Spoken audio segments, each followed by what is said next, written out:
AskReddit by running in a hurricane. What do a lot of parents do that unknowingly screws their children over? Forgetting what it was like to be that age, and expecting their kids to react differently to things than them when they were that age.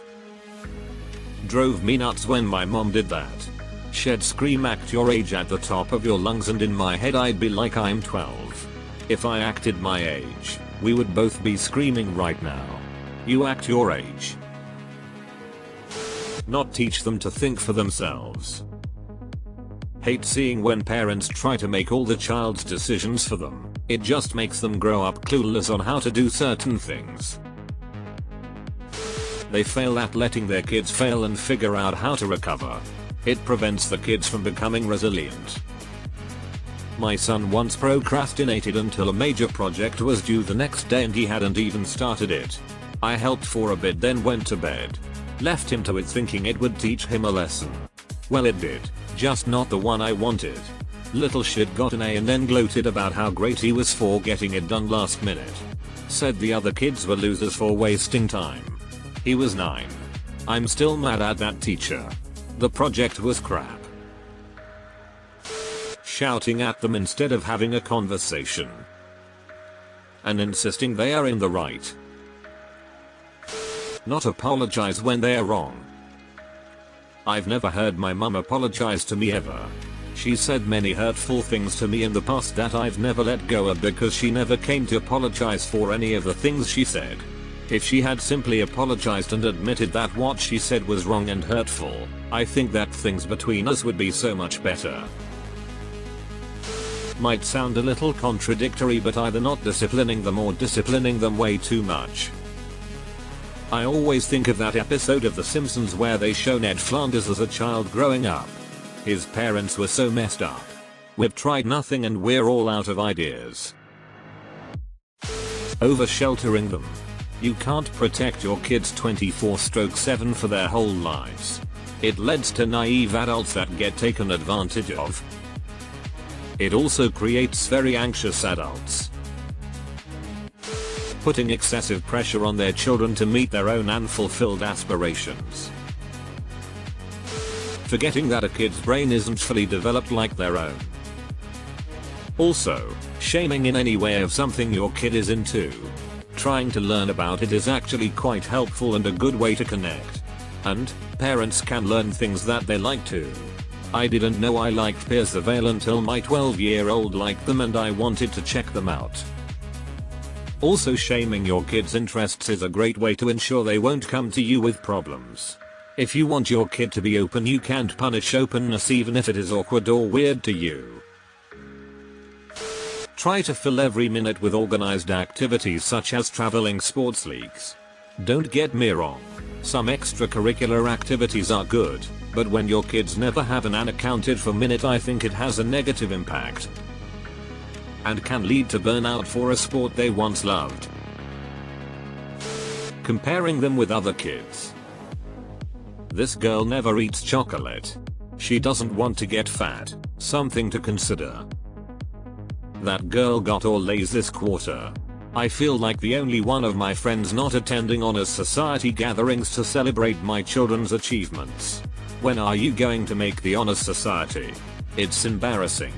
If you don't get those grades up, you'll be scrubbing their toilets when you grow up. Not discussing money with them. I'm not saying parents should dump their financial stress on their kids, but things like budgeting, taxes, and personal finance discussions would have helped me tremendously.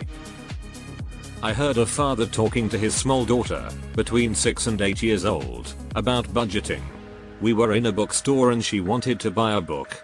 He told her that she could buy any book she wanted, but that she had to keep in mind how much money she was allowed during their vacation. He went through the math with her. He discussed possibilities of other purchases later on during their trip. He continuously reminded her that it was her money and she could use it however she liked, but to remember how much total money she had. He was so patient, gentle, and real with her. It was an awesome learning experience for me, especially since I have a baby. My mom always said that we didn't have enough money, she would hoard it in a sock, and is just stingy all around.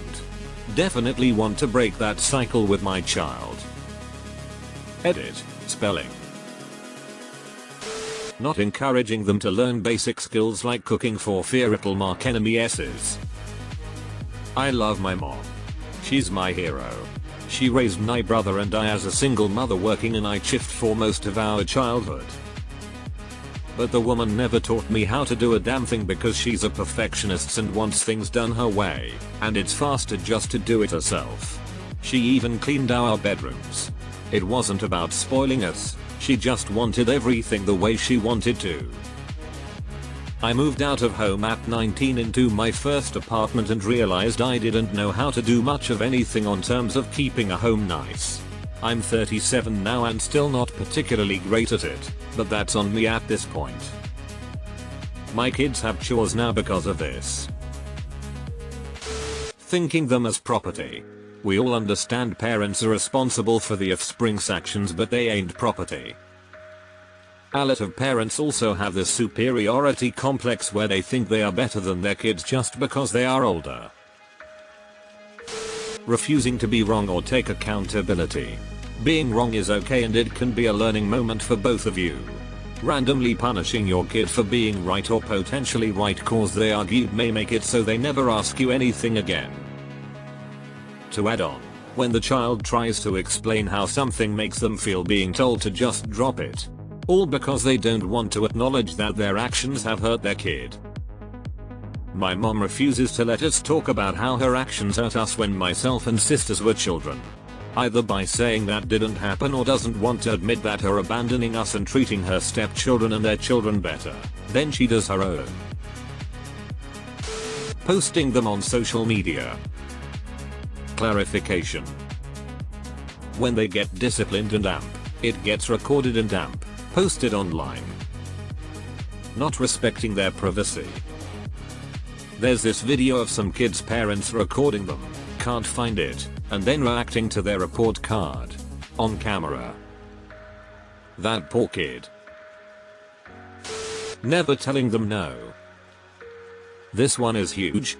I've been a teacher for 20 years and I've seen the consequences of this over and over. I'd watch a friend parent their kids this way and think, that's going to cause problems, only to see those problems firsthand 10 years later in school. Some of the kids I've seen raised this way are becoming young adults and they generally can't handle life at all. They are entitled, inept, disorganized. But worst of all, they have no sense of boundaries, not in friendships, school or work settings. As a general statement to anyone reading, please do not do this to your kids. Set boundaries, have reasonable expectations, and stick to them. Not respecting their privacy because it's their home. Barging into their room, asking them to leave the door open, etc. It give kids anxiety. And it last. I moved to my own place and sometimes I still look at the door expecting it to open, etc. My parents often removed my room's door completely out of the hinges because they felt I was too much on my PC towards the evening, on weekends, so they wanted to see when I was still on my PC so they could remove the breaker from my room. I still sometimes pause videos that I feel like my parents would consider weird or make jokes about, simply because I think they might be about to come in. It pisses me off. Telling them that's nothing to be sad over, some kids don't even have. Now I repress my feelings and cry whenever I have to let them out, never believing they're valid.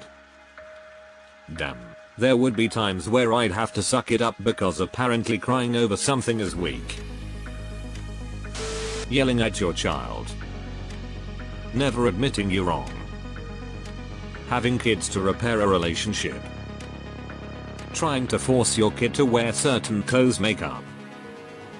Telling your kid not to be so sensitive. Getting drunk every weekend and amp, then pretending like you don't have a problem.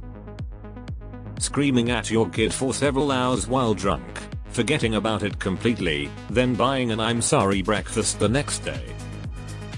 Not going to marriage therapy when marriage is having problems. Telling your 13-year-old kid about specifics of your mental health problems. Comparing your kids to each other. Idealizing one kid.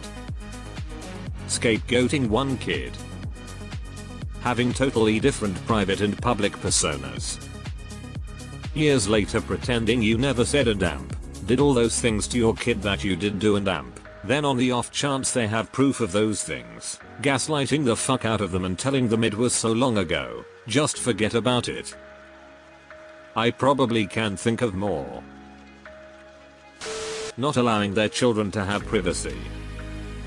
My mom always said that kids don't need privacy, because their mother should know everything about them. Guilt tripping them. Yelling at them for dropping, breaking, spilling stuff. Not their fault. And way to teach them they can't come to you when they accidentally fuck up in the future. My niece was yelled at by her dad when she spilled juice and she would shake every time she spilled or dropped something after that. I would have to be all, "It's okay. Look, we are already cleaning it up. It's okay."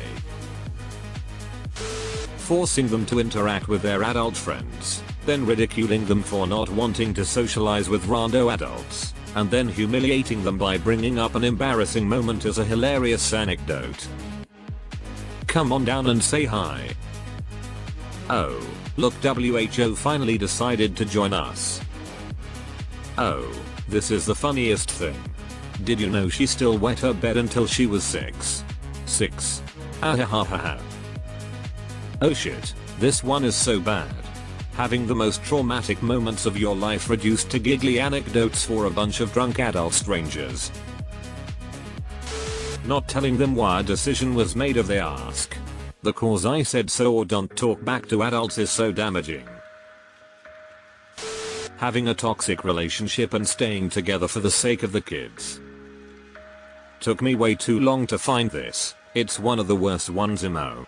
Ruins a child's idea of love, relationships, marriage, etc.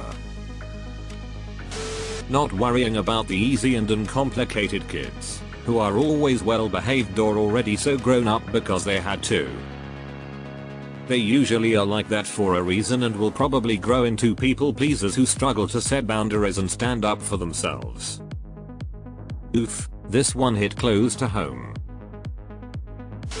Try to keep their kids from making mistakes. Mistakes are good teaching moments, and when you are a kid, the consequences are the least serious. This would lead to more honesty and openness, since kids wouldn't feel okay with discussing a mistake with you, because they know you want to help them grow from it. Instead, parents are making their kids keep secrets out of fear they will be punished, instead of taught how to better handle the situation. Shouting makes kids scared of it, not a good thing to be scared of as an adult. Saying you should smile more when the kid has a good reason to be miserable about.